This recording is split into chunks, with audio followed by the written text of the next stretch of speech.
अस्सलाम वालेकुम। बेटे आज के हमारे इस लेक्चर का ताल्लुक 7.2 एक्सरसाइज और हमारे जो लेक्चर्स हैं वो सफूरा नोट पर चल रहे हैं।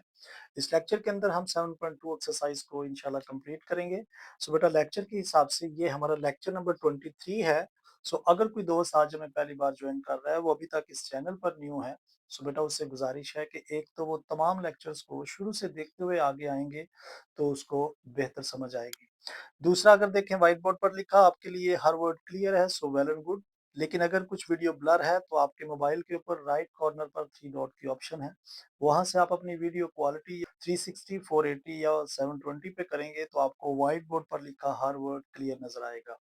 यहाँ पर देखें क्वेश्चन नंबर 1 के लिखे है सॉल्व द लीनियर इक्वेशन। अब यहाँ पर आपको 7.2 जो है आपकी बहुत इंपॉर्टेंट एक्सरसाइज है। यहाँ पर लीनियर इक्वेशन आपको गिवन है तो आपने इसको सॉल्व करके x का या a का जो भी वेरिएबल इसके अंदर पाया जा रहा है उसको फाइंड करना है। पहला पॉइंट ही देखें 3.5x है प्लस 2.5 है इक्वल टू 1.5x माइनस 4.5 है। आप x वाले एक साइड पे कर लें, जो विदाउट x है वो एक साइड पे कर लें। देखें यहाँ पर 3.5 है x के साथ, ये बराबर के इस तरफ आएगा तो माइनस हो जाएगा। बराबर के उस तरफ देखें माइनस 4.5 अभी एज इट इज था, ये मैं इधर लेकर आ रहा हूं तो ये माइनस हो जाएगा। जब भी आपने याद रखना है इक्वालिटी के दूसरी तरफ से वैल्यू चाहे इस तरफ आए या इधर से उधर जाए, इक्वालिटी के दूसरी साइड पर, तो बेटा उनके साइन को चेंज करना है। प्लस है तो माइनस कर देना है, माइनस है तो प्लस कर देना है, मल्टीप्लाई है तो डिवाइड कर देना है, डिवाइड है तो मल्टीप्लाई कर देना है। ये बात याद रखनी है आपने। तो यहाँ पर देखिए 1.5 और 3.5 इनको अगर हम प्लस करते हैं, देखिए 3.5 को 1.5 में प्लस करना है। आपने इसको प्लस करने का रूल याद रखना है, पॉइंट के नीचे पॉइंट आए, बाकी पॉइंट के जो राइट साइड पर है वो उधर लिख दें, जो पॉइंट के लेफ्ट साइड पर वो इधर लिख दें। तो देखिए इनको अगर प्लस करते हैं तो 0 आ जाएगा और 3 में एक प्लस करेंगे तो बेटा देखिए यहाँ पर प्लस नहीं हो रही, यहाँ पर तो माइनस हो रही है दोनों वैल्यू, तो हम इन दोनों को माइनस करेंगे तो देखिए ये 0 हो जाएगा और 3 में से 1 निकल के 2 आ जाएगा, यानी सिंपल 2 बाकी है हमारे पास, यहाँ से 2x आ जाएगा। और यहाँ पर देखें तो इन दोनों को भी हम प्लस करते हैं, 4.5 में 2.5 ये भी माइनस हो रही है, देखें ना माइनस साइन के साथ है, और दोनों माइनस हैं तो दोनों माइनस की प्लस होकर साइन माइनस का ही रहेगा क्योंकि दोनों माइनस की है, तो हम इनको प्लस करते हैं। देखिए पॉइंट के नीचे पॉइंट लगाना है, जो पॉइंट के राइट साइड पर है वो उधर वाली उधर लिख दे, इधर वाली इधर लिख दे, तो ये देखिए 5 + 5 10 हो जाएगा, एक कैरी इधर आ जाएगा, सो 6 और एक ये 7, सो 7 इसका आंसर हमारे पास यहाँ से आएगा। एक्स निकालना है, एक्स के साथ देखें यहाँ 2 क्या हो रहा है, बिल्कुल अगर किसी भी वेरिएबल के साथ नंबर लिखा हो, कोएफिशिएंट लिखा हो तो वो मल्टीप्लाई होता है। सो दूसरी साइड पर जाएगा तो ये क्या हो जाएगा, डिवाइड हो जाएगा। अब ऊपर वैल्यू बड़ी है नीचे छोटी है तो मैं इसको डिवाइड कर लेता हूँ, 2 3 ज़ा 6 बाकी 1 आया। आंसर जो है उसको पहले लिखना है, जो नीचे बचे उसे ऊपर, और जिससे डिवाइड कर रहे हैं उसको आप एंड पर लिखेंगे, तो ये आपका एक्स आंसर आएगा। पार्ट 2 में देखें तो यहाँ पर x है, ये x है, आप x वाली एक साइड पे कर लें, 2x, ये वाली x इधर आकर 1/2x माइनस हो जाएगी, इधर -10 है, देखें इक्वालिटी एज इट इज, ये -10 इधर है, ये उधर जाएगी सो माइनस हो जाएगी। चेक करें जरा, मैंने इस वैल्यू को इधर लेकर आया हूँ तो ये देखें इधर प्लस की है तो ये माइनस हो गई, ये इधर आया है तो ये माइनस, और -10 अपनी जगह पर ही है। ये दो वैल्यू फ्रैक्शन में है तो इसके नीचे भी एक लगाते हैं, तो इन दोनों का एलसीएम ले लेंगे, 2 एलसीएम आएगा, 1 का टेबल 2 पे आया, सो 4x हो गया। यानी जिस जो एलसीएम यहाँ तक लेके आता है तो उससे ऊपर वाले को मल्टीप्लाई कर देते हैं तो 2 2 ज़ा 4 हो जाएगा। 2 का टेबल 2 1 पे आएगा सो x एज इट इज आ जाएगा। यहाँ पर देखें तो ये -15 हो जाएगा। यहाँ पर देखें तो ये 4 -1x है, यानी इसके साथ कोई कोएफिशिएंट नहीं है तो 1 तो है ना, तो ये हमारे पास 3x/2 आ जाएगा इक्वल टू -15। सो x का आंसर निकालना है। ये देखें ये x के नीचे नंबर लिखा है 2, ये डिवाइड हो रहा है, उधर जाएगा तो -15 से मल्टीप्लाई हो गया। सो बाकी क्या बचा, 3x इक्वल टू हमारे पास यहाँ पर -30 आ गया। अब ये x को अलहदा करना है, जिस भी वैल्यू को फाइंड करना होता है उसे आप अलहदा करते हैं। तो ये देखें 3x है ना, यहाँ पर करते हैं 3x, बाकी -30 आ रहा है ना। अब एक्स को आप इधर रहने दें, एक्स के साथ ये देखें इसका रिलेशन क्या है, मल्टीप्लाई हो रहा है, उधर जाएगा -30 के साथ ये क्या हो जाएगा, डिवाइड हो जाएगा। सो एक्स का अगर हम इसको डिवाइड करते हैं, सो -10 हमारे पास इसका क्या आएगा, आंसर आएगा 3 10s आर 30। पार्ट 2 भी कंप्लीट हुआ। सो पार्ट 3 देखें, यहाँ पर 1/x है, इधर 1/x है। सो आप x वाली सारी एक साइड पे करें, देखिए 1/2 इधर आके ये है, और वो वाली वैल्यू माइनस के साथ है, इधर आकर 1/6x प्लस हो जाएगी। उधर क्या है, ये देखें 5 पहले बराबर की उस तरफ है, ये उस तरफ जाएगी तो 2 माइनस हो जाएगी। मैं क्या कर रहा हूँ, यहाँ पर मैंने जस्ट इनको अरेंज किया है, एक्स वाली एक साइड पे की है और जो विदाउट एक्स है वो एक साइड पे कर लिया। इन दोनों का अगर आप यहाँ पर फिर एलसीएम लेते हैं तो 6 आएगा। यानी वैल्यू जब भी प्लस या माइनस की फॉर्म में हो और वो फ्रैक्शन फॉर्म में हो तो उनका एलसीएम ही लेना है आपने। सो 2 3 आर 6, 3 आया, सो 3x को 1 से मल्टीप्लाई किया तो 3 1 are 3, x as it is. यहाँ पर 6 1 आर 6, 1 पे आ रहा है ना, सो 1x एज इट इज आ जाएगा, इधर 3 हो जाएगा। अब ये 3 और ये 1, 4x हो गया और डिवाइडेड बाय 6 इक्वल टू 3। अब ये देखें 4x के साथ ये नीचे लिखा है तो जो नीचे नंबर लिखा होता है वाइड होता है, और जो बिल्कुल साथ लिखा होता है वो मल्टीप्लाई होता है। तो पहले आप 6 को उधर भेजेंगे, तो 3 उधर उधर है, ये 6 उस तरफ जाएगा तो मल्टीप्लाई हो जाएगा। 4x किसके बराबर आया, 6 3 आर 18। सो x को निकालना है, x के साथ 4 इधर मल्टीप्लाई हो रहा है, उधर जाएगा सो डिवाइड हो जाएगा।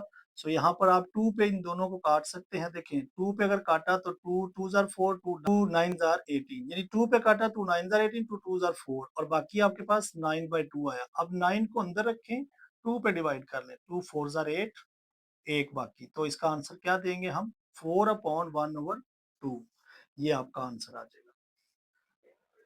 यहाँ पर पहले आप इन इक्वेशन के बाहर जो नंबर लिखा है इसको अंदर मल्टीप्लाई करें, इसको अंदर मल्टीप्लाई करें। देखें 4a minus 4 5 jar 20, 8 3 jar 24a और 8 5 जार 40, -2 बाहर है वो एज इट इज नीचे आ जाएगा। अब आप a वाले देखें, इधर कर लें और विदाउट a उस तरफ कर दें आप, तो देखें 4a इधर है, ये a इधर आएगा, 24 जो है 24 ही माइनस हो जाएगा, बराबर एज इट इज। ये देखें ये और ये दोनों नंबर माइनस के 42 हो गए, ये उस तरफ जाएगा सो +20 हो गया।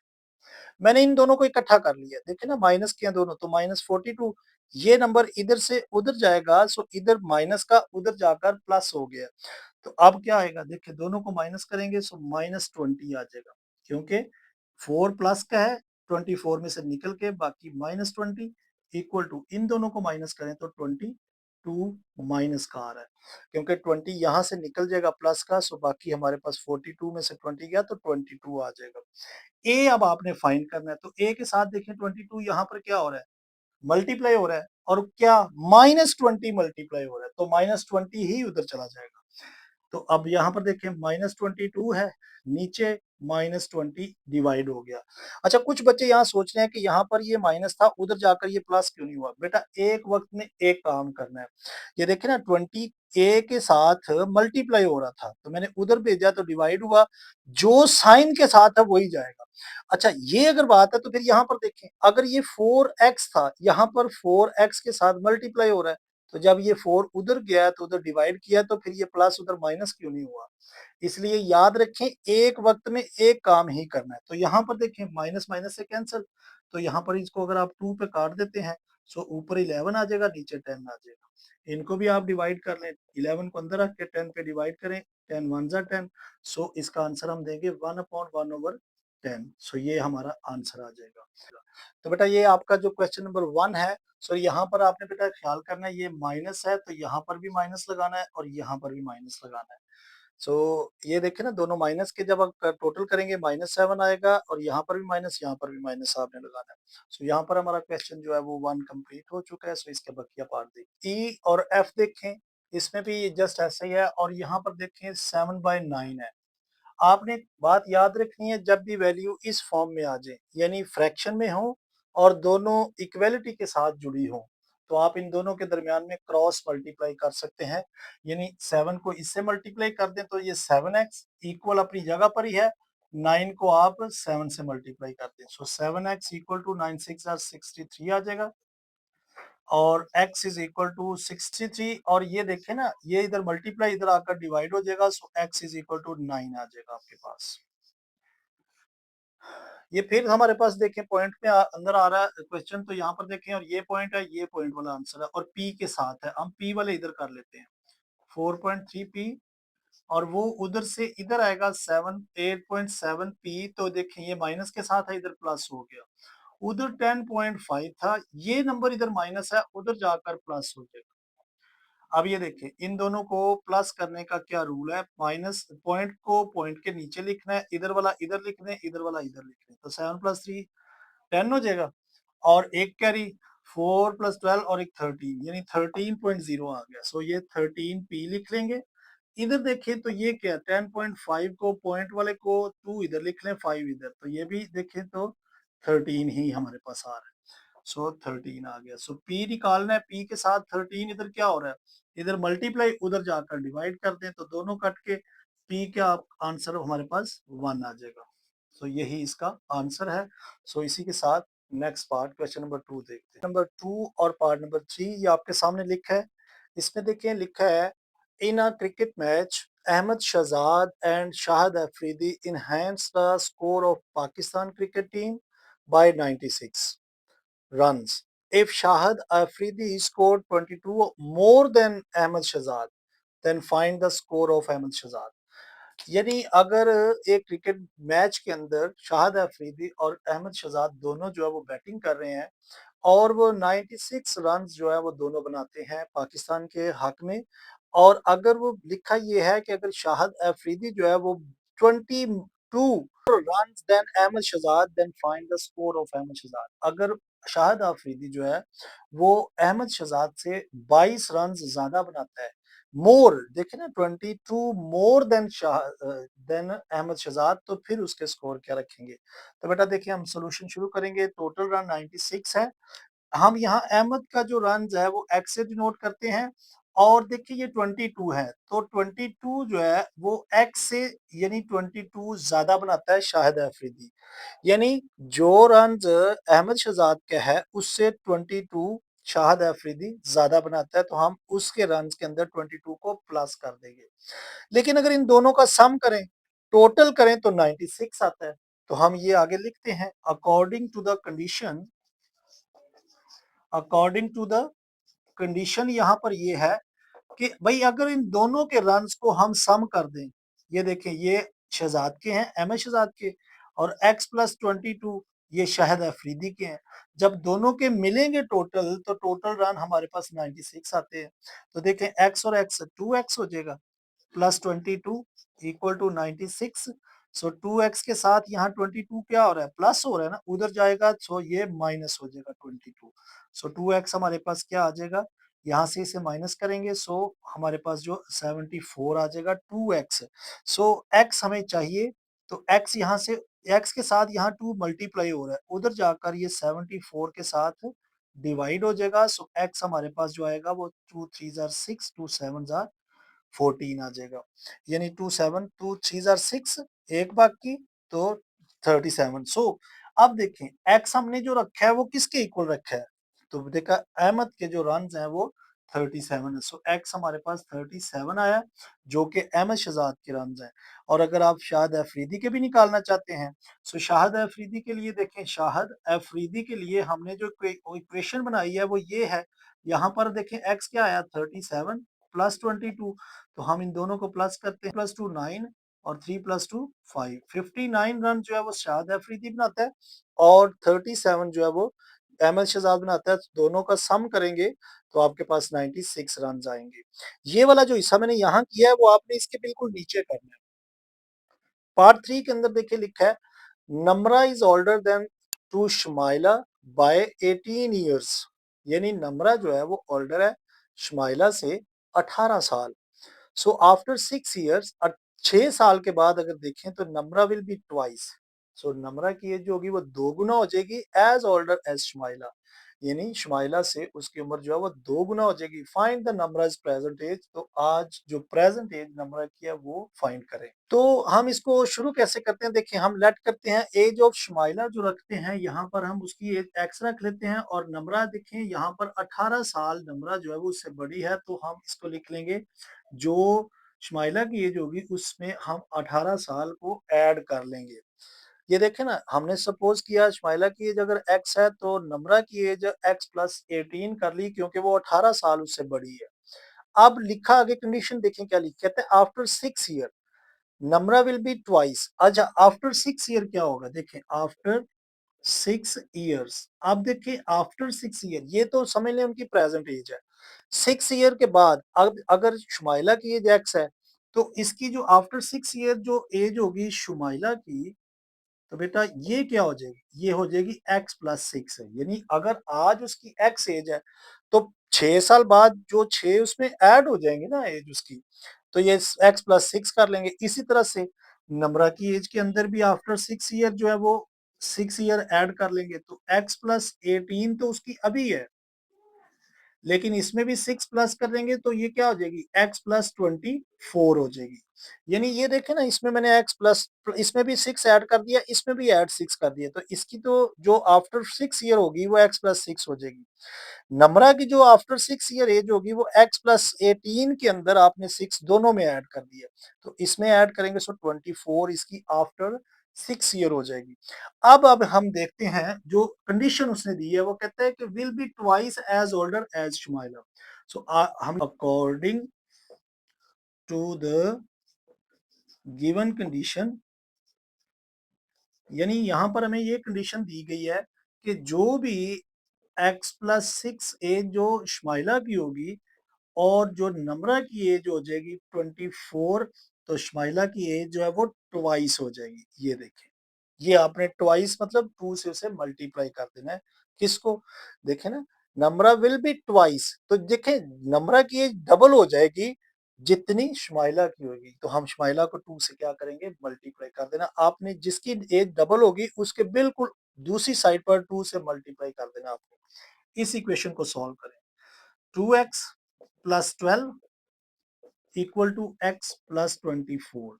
x वाले एक साइड पे कर लें, ये x इधर आएगा, x इधर आकर माइनस हो गया, 12 उधर जाएगा, 24 के साथ माइनस हो जाएगा। अब यहाँ से देखें तो आपके पास 24 में से 12 निकल गया, बाकी 12 आ गया और यहाँ से एक x आ गया। अब x की देखें हमने एज किसके बराबर रखी थी, प्रेजेंट एज x। सो शुमाइला की एज अगर 12 है, सो नम्रा की एज देखते हैं। अब यहाँ पर इसके बाद आपने करना, मैं यहाँ कर रहा हूँ, देखें हम लिखेंगे नम्राज एज, यानी हम पहले लिखेंगे शुमाइला एज, यानी कि जो शुमाइला की प्रेजेंट एज होगी वो हमने x रखी है, सो x हमारा 12 आया। और नम्रा की एज क्या है, वो उसकी प्रेजेंट एज हमने रखी है x प्लस 18, सो x हमारा 12 आया प्लस 18 उसमें प्लस कर दिया, सो उसकी एज 30 बनती है। सो देखें उसकी 30 है तो शुमाइला की एज अब 12 ईयर्स है, तो ये उसकी प्रेजेंट एज है शुमाइला की 12 साल और नम्रा की जो वो 30 ईयर्स है। सो यहाँ पर हमारा क्वेश्चन 3 जो है वो कंप्लीट हुआ। सो इसी के साथ लास्ट पार्ट देखते हैं, पार्ट नंबर 4 जो कि बहुत इंपॉर्टेंट पार्ट है। देखिए लिखा है the age of Syed is 5 times as old as his daughter Rabia, यानी सैयद की एज जो है वो अपनी बेटी राबिया से 5 टाइम्स है। After 20 years the sum of their ages will be 100, 20 साल के बाद उन दोनों की एज अगर सम करें तो टोटल 100 बन जाता है। How old was Saeed, Syed कितने साल का था, व्हेन राबिया वाज बोर्न, जब राबिया पैदा हुई थी तो तब सैयद जो था वो कितने साल का था, ये हमने फाइंड करना है। हम इसमें लेट करते हैं राबिया की एज जो है वो x ईयर है और जो आप एज ऑफ सैयद है वो देखें ना लिखा है 5 टाइम्स ऑफ राबिया, तो हम इसी को 5x कर लेते हैं, 5x ईयर्स। अब अगर देखें 20 साल बाद, आफ्टर दिखे ना, देखें आफ्टर 20 ईयर्स, तो बेटा देखें अगर अभी मेरी एज अगर अभी जो है वो 30 साल है तो आफ्टर 20 ईयर मेरी एज कितनी हो जाएगी, 50 साल हो जाएगी। अगर राबिया की अभी एज x है तो आफ्टर 20 ईयर्स इसमें हम क्या करेंगे, 20 साल ऐड कर देंगे, तो आफ्टर 20 ईयर्स राबिया एज क्या हो जाएगी, राबियाज एज x प्लस 20 हो जाएगी। और उसके फादर्स एज यानी कि सैयद सईद की एज कितनी हो जाएगी? सईद्स एज वो भी आपकी समझ लें 5x प्लस 20 हो जाएगी। ये आफ्टर 20 ईयर उनकी एज जो होगी वो ये बनेगी। लेकिन हमें शर्त क्या दी है? हम लिखते हैं according to the given condition, यानी यहाँ पर हमें जो कंडीशन गिवन है वो क्या है? वो लिखा गया है कि अगर राबिया की एज जो 20 साल बाद है और उसके फादर की एज, ये देखिए ना, ये 20 साल बाद राबिया की एज है और उसके फादर की एज 20 साल बाद, अगर इन दोनों का सम करें, ये देखिए मैंने सम किया, तो टोटल 100 बनती है। ये कंडीशन हमें गिवन है। अभी प्रेजेंट एज x है तो बाप की एज 5x है, 20 साल बाद उसकी x प्लस 20 हो जाएगी, बाप के अंदर भी 20 साल ऐड हो जाएंगे, तो ये दोनों एजेस अगर 20 साल बाद उनका ऐड करें तो सम जो है वो 100 ईयर्स आ जाता है। इसको सॉल्व करते हैं तो देखिए x plus 20 plus 5x plus 20 equal to 100, x और ये x 6x हो गया और 40 प्लस 40, यानी लाइक टर्म्स को लाइक टर्म्स के अंदर आपने ऐड कर देना है। तो देखें ये 100 उस तरफ है, ये 40 उस तरफ चला जाएगा तो उधर जाकर ये माइनस हो जाएगा। सो 6x हमारे पास क्या आ जाएगा? 60। सो x निकालना है तो 60 के अंदर देखें यहाँ पर 6 मल्टीप्लाई उधर जाकर डिवाइड हो जाएगा। सो हमारे पास देखें ये डिवाइड होकर x इज इक्वल टू क्या आ जाएगा? 10 आ जाएगा। यानी x इज इक्वल टू हमारे पास क्या आया? 10। कैसे? 60 को हमने 6 पे डिवाइड किया तो 10 आर 60 आ गया। सो x क्या रखा है हमने? सो प्रेजेंट एज जो राबिया की होगी वो 10 ईयर्स है। अगर ये प्रेजेंट एज जो राबिया की 10 ईयर्स है तो उसके फादर एज क्या होगी उसकी? ये राबिया की एज 10 है, सो फादर से एज क्या होगी उसकी? वो हमने रखी है 5x। सो 5 इंटू 10, तो अब उसकी एज जो है वो 50 ईयर्स है। ये राबिया की एज आई है 10 ईयर्स और ये उसके बाप की एज आई है जो कि 50 ईयर्स है। लेकिन क्वेश्चन यहाँ पर ये पूछा गया, how old was Saeed when Rabia was born? बेटा अभी उसकी एज 10 ईयर्स है, तो जब राबिया पैदा हुई होगी उस वक्त उसके बाप की एज क्या होगी? सो आप लिखेंगे Saeed age when Rabia was born. Rabia was born तो बेटा 10 साल पहले हुई ना पैदा, तो 10 आप इसमें से माइनस कर दें। सो तब उसकी एज जो होगी वो उस वक्त वो 40 ईयर्स का होगा। क्योंकि अभी अगर राबिया की 10 साल है तो 10 साल पीछे चले जाएं तो उसके बाप की एज में से 10 साल माइनस कर देंगे तो तब उसके बाप की एज जो थी वो 40 ईयर्स थी। तो यहाँ पर हमारी 7.2 एक्सरसाइज जो वो कंप्लीट हो चुकी है। सो बेटा एक एक पार्ट इस बुक का आपके सामने किया जाएगा। इसके बाद हम इंशाल्लाह 7 क्लास के बुक जो कि सफूरा नोट्स है उसको भी कंप्लीट करेंगे। सो वो तमाम दोस्त जो अगर आपके दोस्त हैं या बहन भाई हैं, अगर वो 9 क्लास के अंदर गए हैं 8 को पास करके, तो बेटा इसी चैनल के ऊपर मैंने 9 क्लास के जो कि न्यू बुक से रिलेटेड लेक्चर्स हैं वो भी अपलोड किए हैं। सो उनसे भी इस्तेफादा हो सकते हैं। सो बेटा अगर लेक्चर पसंद आया सो लाइक जरूर करें और ज्यादा से ज्यादा अपने दोस्तों के साथ शेयर करें। अपना बहुत ख्याल रखें। Take care, bye bye, God bless you all.